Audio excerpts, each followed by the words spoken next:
Hi guys, welcome back to Bio Creator. आज की इस वीडियो में हम देखने वाले हैं कि पाइथन में डिफाइन फंक्शन क्या होता है। तो इसको समझने से पहले हम एक एग्जांपल कंसीडर करते हैं कि मान लीजिए हमारे पास कोई एक डीएनए सीक्वेंस है, ATGCTAG, इस तरीके से कुछ डीएनए सीक्वेंस है। मैं चाहता हूँ कि मेरे पास टोटल ए न्यूक्लियोटाइड कितने हैं, टी कितने हैं, जी न्यूक्लियोटाइड कितने हैं और सी कितने हैं। पूरी सीक्वेंस में टोटल ए कितने हैं, टी कितने हैं, जी कितने हैं और सी कितने हैं। 4 तरह के न्यूक्लियोटाइड्स होते हैं हमारे पास। तो इस काम को करने के लिए हमें कुछ कोड लिखना पड़ता है, कुछ लाइंस का कोड, और जिसमें हम शुरुआत में सीक्वेंस प्रोवाइड करेंगे और एंड में हमारे पास आती है काउंट कि कौन सा न्यूक्लियोटाइड कितना है हमारे पास। तो इस काम को करने के लिए हमें एक कोड लिखना पड़ेगा। फिर हमें हो सकता है आगे चल के फिर से ATGC को काउंट करना हो, तो फिर हमें क्या करना पड़ेगा कि अगर वो ये 10 लाइन्स का होगा कोड, तो हमें फिर से इसी तरीके से 10 लाइनों का कोड लिखना पड़ेगा। तो ये जो बार बार हमें किसी कोड को लिखना पड़ता है, इस चीज़ से बचने के लिए हम यूज़ करते हैं डिफाइन फंक्शन का पाइथन में। तो आज का हमारा ट्यूटोरियल डिफाइन फंक्शन पे है।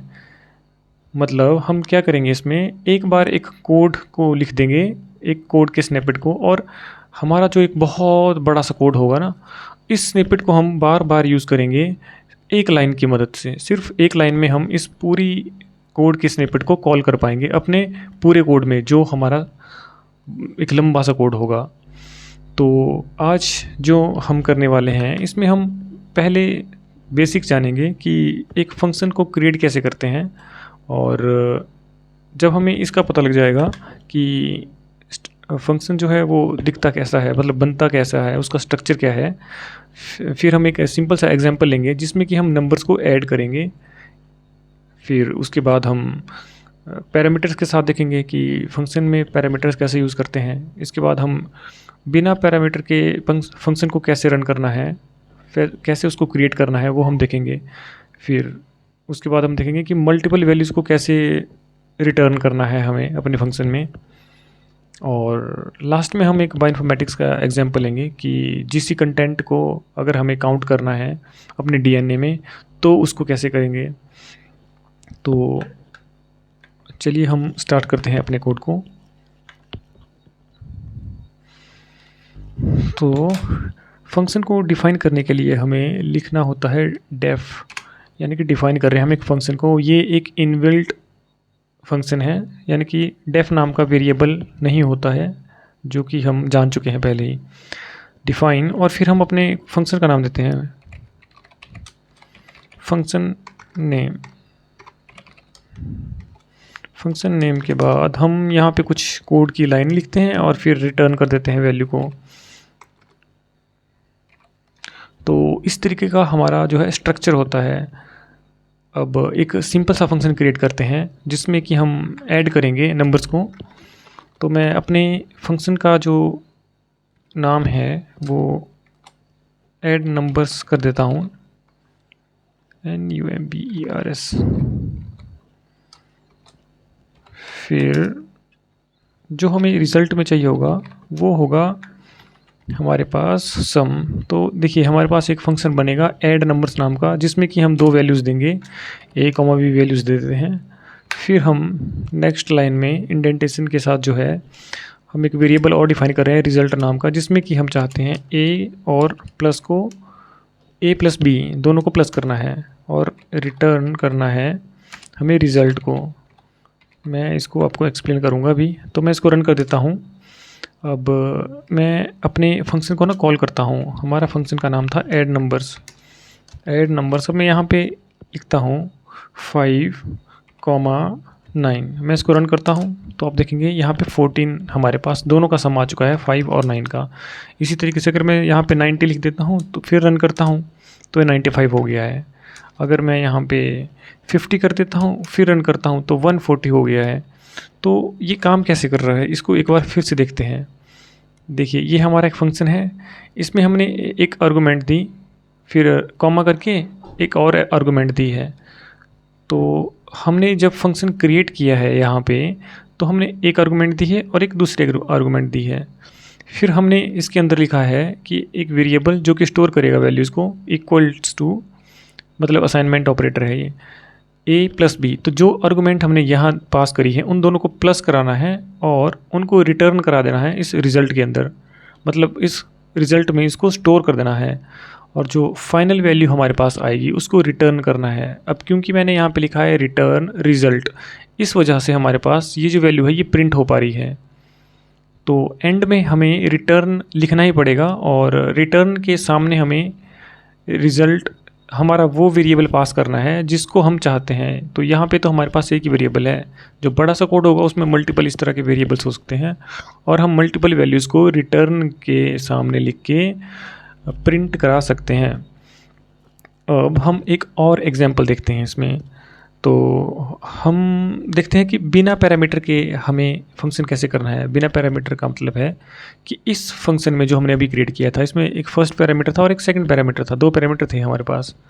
लेकिन अगर हमारे पास पैरामीटर हो ही ना, तब उस तरह का फंक्शन बनाने के लिए हमें क्या करना है। तो मैंने एक ग्रीट नाम का फंक्शन यहाँ पे कर दिया है, बना दिया है और हमें इस फंक्शन में तो हमें रिटर्न करने की भी वैल्यू मतलब ज़रूरत नहीं होगी। हेलो वेलकम टू बायोक्रिएटर, मैं इसको रन कर देता हूँ। तो ये जो फंक्शन है हमारा, फंक्शन अभी हमारा क्रिएट हो चुका है और कोई एरर नहीं आया है। अब मैं इसको रन करके बताता हूँ। ग्रीट नाम का फंक्शन है, इसको मैंने रन कर दिया है। तो यहाँ पे आ गया हेलो वेलकम टू बायोक्रिएटर। तो इस तरीके से हमने क्या किया, इस फंक्शन में एक भी आर्गुमेंट नहीं दिया जिसे हमें प्लस माइनस या कुछ भी कराना था। तो ये इस तरीके से हो गया हमारा। अब हम एक और एग्जांपल लेते हैं जिसमें कि कुछ डिफ़ॉल्ट पैरामीटर के साथ हमें वैल्यूज़ को सेट करके बिल्ड करना है फंक्शन को। मतलब मैं एक फंक्शन फिर से बना रहा हूँ ना, अभी नेम इज इक्वल टू कुछ भी नाम कर सकते हैं, एक एस एच अक्षय। तो ये हमारा फंक्शन, अब मैं चाहता हूँ हेलो करना अक्षय को इस फंक्शन के थ्रू। तो मैं यहाँ लिख देता हूँ प्रिंट एफ स्ट्रिंग का यूज़ करते हुए हेलो। आपको पता होगा कि एफ स्ट्रिंग जो है ये किस तरह से काम करता है, क्योंकि हम इसके बारे में डिस्कस कर चुके हैं। मैं इसको रन करता हूँ। वेट, हमने कुछ गलत किया। अच्छा हाँ, कोटेशन के अंदर होना चाहिए सारा का सारा। तो अब हमारा फंक्शन जो है ये रन हो चुका है। इसमें वेट अ मिनट, तो ये फंक्शन जो है हमारा रन हो चुका है। अब इसको यूज़ करके देखते हैं, मतलब क्रिएट तो हो चुका है। अब मैं इसको रन करता हूँ इस बार, सॉरी इस तरीके से। तो इसमें आ चुका है हेलो अक्षय। लेकिन यहाँ पे आप देखेंगे कि हमने एक आर्गुमेंट भी पास करी हुई है अक्षय नाम की। तो इसका फ़ायदा क्या है करने का इस पैरामीटर का? इसका फ़ायदा ये है कि अगर मैं यहाँ पे लिखता हूँ name is equal to Amit, फिर मैं इसको रन करता हूँ तो हेलो अमित हो जाएगा। यानी कि फंक्शन को क्रिएट करते हुए जो पैरामीटर हमने पास किया हुआ है उस पैरामीटर में हम एक वैल्यू पास कर रहे हैं साथ में, और वही वैल्यू हमारे पास प्रिंट में आ जा रही है। तो यहाँ पे अगर मैं इस वैल्यू को बार बार चेंज करूँगा तो ये बार बार चेंज हो जाएगा ABC। तो ये लीजिए, ये प्रिंट हो गया है इस तरीके से। अब हम इसमें ना एक और स्टेटमेंट भी, एक और आर्गुमेंट भी दे सकते हैं, जैसे कि एज में पास कर देता हूँ। इसमें एज डिफ़ॉल्ट एज जो है 22 रख देते हैं। हो क्या रहा है कि ये जो फंक्शन हम क्रिएट कर रहे हैं इसमें नेम एक पैरामीटर है, एज एक पैरामीटर है। तो नेम का मैं डिफ़ॉल्ट वैल्यू अक्सर रख दे रहा हूँ और जो एज है उसकी डिफ़ॉल्ट वैल्यू 22 है। मतलब अगर आप यहाँ पे कुछ पास नहीं करोगे ना तो वो वैल्यू ऑटोमेटिकली हमारे पास फिर प्रिंट हो जाएगी जो डिफ़ॉल्ट वैल्यू है। तो यहाँ पे मैं ए लिख देता हूँ। अब मैं इसको रन करता हूँ।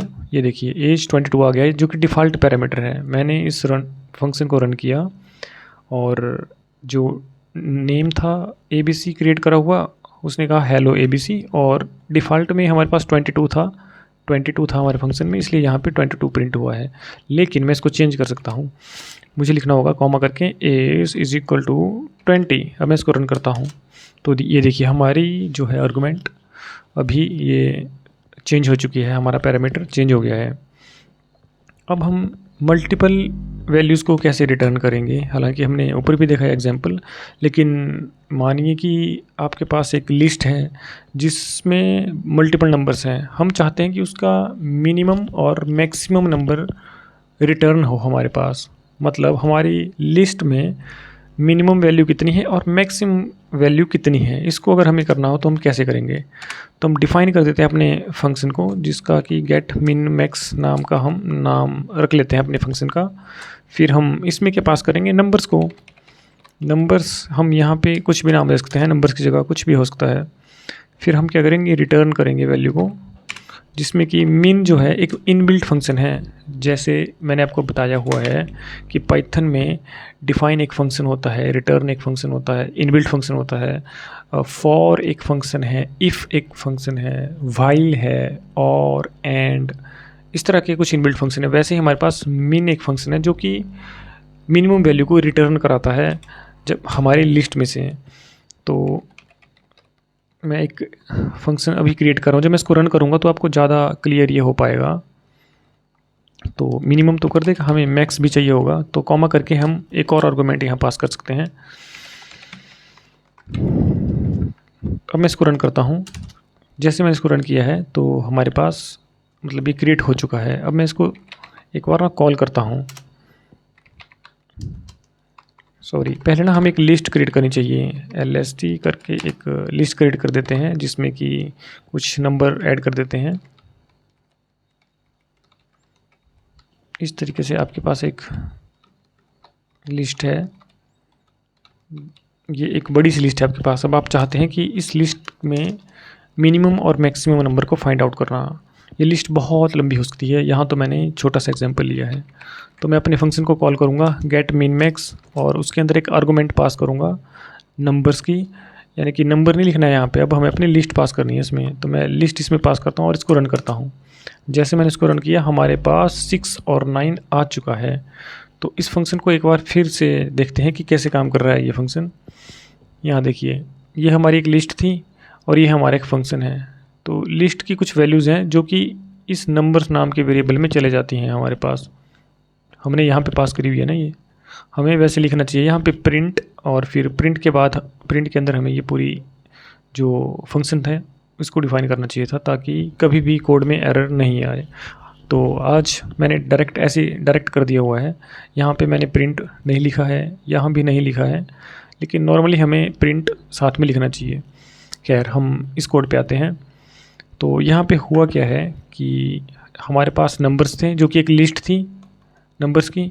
फिर हमने रिटर्न कर दिया कि मिनिमम वैल्यू उस लिस्ट में से जो है वो हमें मिलनी चाहिए। तो मैंने लिखा मिन नाम का फंक्शन जो कि इनबिल्ट है, हमने कुछ नहीं किया, और एक मैक्सिमम नाम का जो इनबिल्ट फंक्शन था उसको हमने यूज़ किया। तो हमारे पास 2 वैल्यूज़ रिटर्न हो जाएंगी पूरी लिस्ट में से, एक मिनिमम और एक मैक्सिमम वैल्यू। अगर मैं मैक्सिमम वैल्यू को यहाँ लिखता और मिनिमम को उसके बाद लिखता तो मैक्सिमम वैल्यू पहले हमारे पास प्रिंट होती और फिर मिनिमम होती। तो इस तरीके से हमारे फंक्शंस क्रिएट होते हैं। तो ये तो एक सिंपल सा एग्जांपल था। मैं यहाँ पे एक आपको बायोइन्फॉर्मेटिक्स का एक सिंपल सा एग्जांपल दे देता हूँ, जो कि हमने अभी देखा था कि अगर हमें GC कंटेंट को अगर कैलकुलेट करना है DNA में से, तब हम उसको कैसे करेंगे। तो इसको करने के लिए हम एक फंक्शन डिफाइन कर देते हैं फिर से। वेट, इसको थोड़ा ऊपर कर लेते हैं। इसको मैंने थोड़ा ऊपर कर लिया है ताकि अच्छा दिख पाए। अब मैं डिफाइन कर रहा हूँ एक फंक्शन को जिसका कि मैं नाम रखूँगा कैलकुलेट GC कंटेंट। तो ये हमारा एक फंक्शन है जिसमें कि हम एक सीक्वेंस पास करेंगे। सीक्वेंस एक पैरामीटर होगा जो कि हमें बार बार देना होगा। फिर हमें क्या चाहिए, इसमें GC कंटेंट चाहिए ना हमें। तो पहले हमें GC को काउंट करना पड़ेगा, फिर डिवाइड करना पड़ेगा टोटल न्यूक्लियोटाइड में से। अगर आपको ये समझने में दिक्कत हो रही है तो मैं इसको ना एंड में फिर से एक्सप्लेन करूँगा इसी फंक्शन को, और आप समझ पाओगे।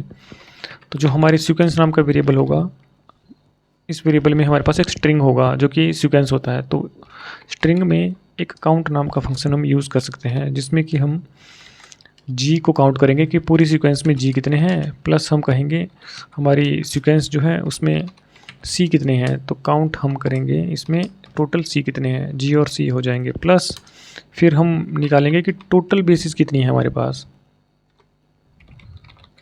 टोटल बेसिस जो है हमारे पास लेंथ करने से आ जाएंगी, लेंथ सीक्वेंस।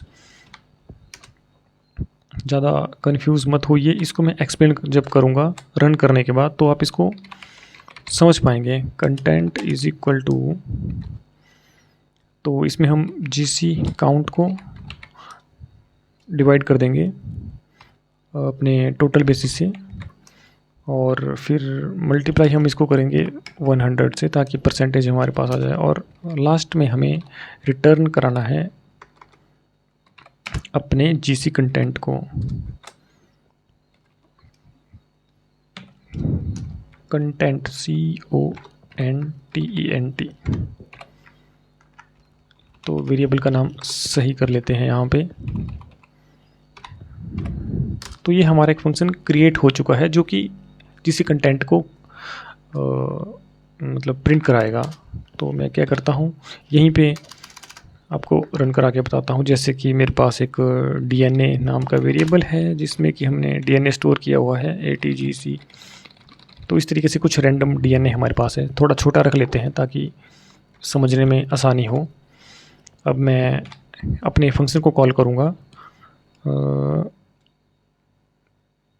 जीसी कंटेंट, ये मैंने एक वेरिएबल पास किया हुआ है यहाँ पे। अब मैं इसमें अपना फंक्शन कॉल करूँगा कैलकुलेट जीसी कंटेंट, तो जो भी वैल्यू कैलकुलेट हो के आएगी वो GC_ की सी नाम की वेरिएबल में पास हो जाएगी। यहाँ पे मैं अपनी सीक्वेंस डालूँगा जो कि DNA नाम की वेरिएबल में स्टोर है, और फिर मैं कहूँगा प्रिंट कर दो GC_C को। अब मैं इसको रन करके बताता हूँ। तो ये देखिए, ये हमारे पास 50% कंटेंट आया है हमारी सीक्वेंस में। अब मैं इसको एक्सप्लेन करके बताता हूँ कि ये काम कैसे करता है। देखिए, हमारे पास एक सीक्वेंस थी जो कि ये है यहाँ पे। तो हमारे पास एक सीक्वेंस होगी, फिर क्या होगा, हमने एक वेरिएबल डिफाइन किया है जिसमें कि हम चाहते हैं हमारी सीक्वेंस में काउंट करो टोटल जी कितने हैं। ये हमारी सीक्वेंस है ना, इसमें टोटल जी कितने हैं उसको काउंट करो। तो यहाँ पे हम देखेंगे ना 1 2 3 जी है, तो यानी कि जी की वैल्यू 3 है। फिर उसमें प्लस कर दो, क्या करना है प्लस, सीक्वेंस में काउंट करो सी कितने हैं। तो सी है हमारे पास 1, ओके, सिर्फ एक ही सी है हमारे पास, तो ये आ गया। तो 3 + 1 हो जाएगा, और यहाँ पे जी सी का जो काउंट है वो 4 हो जाएगा हमारे पास, ठीक है। फिर नेक्स्ट लाइन चलेगी हमारे कोड की, ये टोटल बेसिस। तो total basis is equal to, ये तो एक वेरिएबल है और असाइन होगी इसे वैल्यू लेंथ की। लेंथ किस तरीके से काम करता है ये हम जान चुके हैं। तो हमारी जो सीक्वेंस है ये सारी की सारी, इसकी कितनी लेंथ है इस सीक्वेंस की, वो लेंथ हमें रिटर्न करके देगा। लेंथ नाम का ये फंक्शन, और वैल्यू इसके अंदर आ जाएगी। तो हम काउंट करते हैं ना, 1 2 3 4 5 6 7 8। तो टोटल हमारे पास 8 बेसिस हैं हमारे DNA में। ये हमारा DNA है, टोटल बेसिस 8 आ गई। इस फंक्शन से हमने इसको कर दिया। फिर हम GC कंटेंट निकालना चाहते हैं कि कितना % GC है। तो हमने क्या किया, GC काउंट जो है, जो कि था हमारा 4 लिया, उसको डिवाइड करा दिया हमने टोटल बेसिस के साथ। टोटल बेसिस थी हमारे पास 8, 4 / 8, और फिर हमने यहाँ पे मल्टीप्लिकेशन का यूज़ किया है। फिर हमने कहा कि मल्टीप्लाई कर दो इसको 100 के साथ। तो 4 / 8 तो हाफ होता है, यानी कि 0.5। 0.5 को जब मल्टीप्लाई किया 100 के साथ, तो हमारे पास 50% जो है वो कंटेंट आ चुका है। तो इस तरीके से ये हमारा फंक्शन काम किया है। अब मैं यहाँ पे सीक्वेंस की जगह लिख देता ABC, तो मुझे यहाँ भी लिखना पड़ता ABC, यहाँ भी लिखना पड़ता ABC, और फिर ये सेम वैसे ही काम कर लेता। अब लास्ट में हमने क्या किया, हमारी जो DNA की सीक्वेंस है, ऐसे हमारे पास मल्टीपल अगर सीक्वेंसेस हैं, वो एक एक करके हम DNA नाम किसी एक वेरिएबल में रीड कराएंगे, मतलब कंटेन कराएंगे उनको। यहाँ पे DNA नाम के वेरिएबल है, ये सीक्वेंसेस में चले गई। फिर हमने एक और वेरिएबल क्रिएट कर दिया जिसमें कि कैलकुलेट GC कंटेंट का जो फंक्शन है, जो भी वैल्यू कैलकुलेट होके आएगी वो इसमें आएगी। तो हमने एक फंक्शन को कॉल किया और उसके अंदर वो वेरिएबल पास कर दिया जिसमें कि हमारी सीक्वेंस है। तो ये सब करने से जो भी हमारा जीसी का परसेंट था वो इस वेरिएबल में कंटेन हो गया और फिर इसको हमने प्रिंट करा दिया। अब हम यहाँ पे लिख सकते हैं एफ स्ट्रिंग के साथ इसको कि यह है हमारा एफ स्ट्रिंग जीसी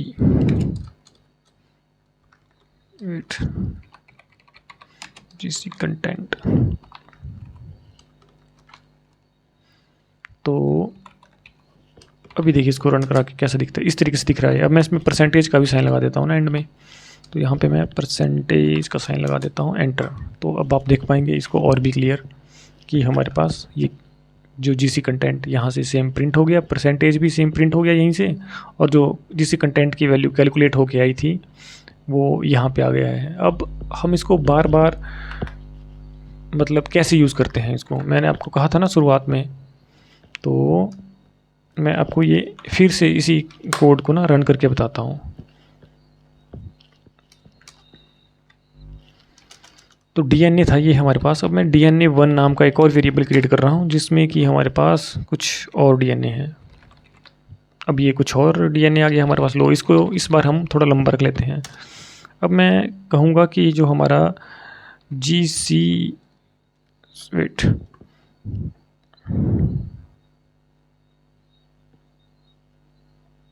भैया चल क्यों ना रही है वो। अच्छा, यहाँ पे मैंने एक और वेरिएबल पास कर दिया GCC1। अब हम चाहें तो नाम कुछ भी रख सकते हैं। तो जैसे कि मैं यहाँ पे स्मॉल लेटर्स में GC कंटेंट इस बार इस तरह का वेरिएबल क्रिएट करता हूँ। फिर मैंने अपने फंक्शन को कॉल करना है जो कि हमने क्रिएट किया है, और फंक्शन के अंदर हम उस वेरिएबल का नाम दे देंगे जैसे कि DNA1। फिर मैं कहूँगा प्रिंट करो।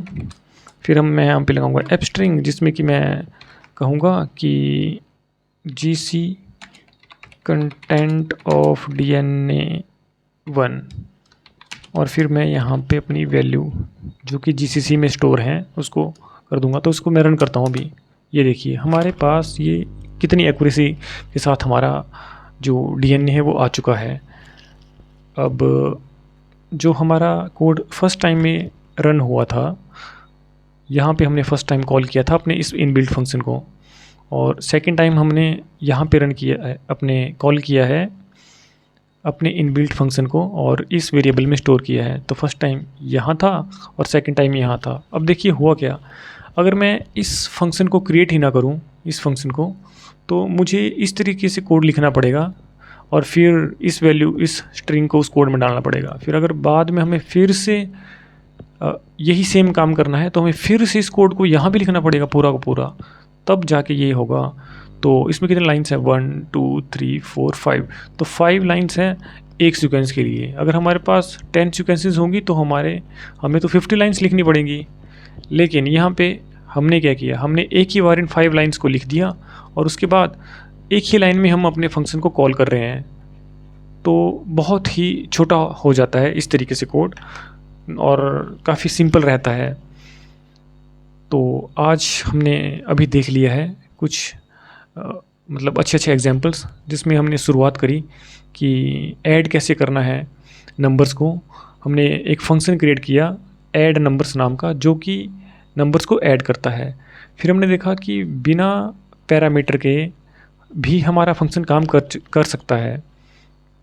और फिर हमने देखा कि अगर हमारे पास मल्टीपल पैरामीटर्स होते हैं तो उनमें डिफ़ॉल्ट वैल्यू कैसे सेट करी जाती है। तो ये हमारे पास डिफ़ॉल्ट वैल्यूज़ थी जो कि अगर हम कुछ वैल्यू पास नहीं करेंगे अपने फंक्शन को तब भी वो प्रिंट हो जाएगी, लेकिन अगर हम पास कर देते हैं वैल्यूज़ तो वो डिफ़ॉल्ट वैल्यू फिर चेंज हो जाती है। फिर इसके बाद हमने देखा कि मल्टीपल अगर वैल्यूज़ प्रिंट करानी है, हमें रिटर्न करानी है तो कैसे करते हैं। तो हमने एक लिस्ट पास करी थी यहाँ पे, मतलब एक फंक्शन बनाया हमने जिसमें कि हमने एक लिस्ट पास कर दी बाद में, और जब प्रिंट कराया तो हमारे पास मिनिमम और मैक्सिमम नंबर आए। फिर बाद में हमने बायोइन्फॉर्मेटिक्स के कॉन्टेक्स्ट में देखा कि हमारे पास DNA में G और C कंटेंट कितने % है पूरे DNA में, तो उस फंक्शन को कैसे क्रिएट किया जा सकता है। तो हमने एक फंक्शन क्रिएट किया, फिर उस फंक्शन को एक बार कॉल किया, फिर सेकंड टाइम फिर से कॉल किया। हम मल्टीपल टाइम इस पूरे फंक्शन को कॉल कर सकते हैं सिर्फ एक सिंगल लाइन से ही। तो आज के लिए इतना ही। अगर आपको ये वीडियो पसंद आया है तो इसको लाइक और शेयर ज़रूर करें अपने दोस्तों के साथ। Thank you.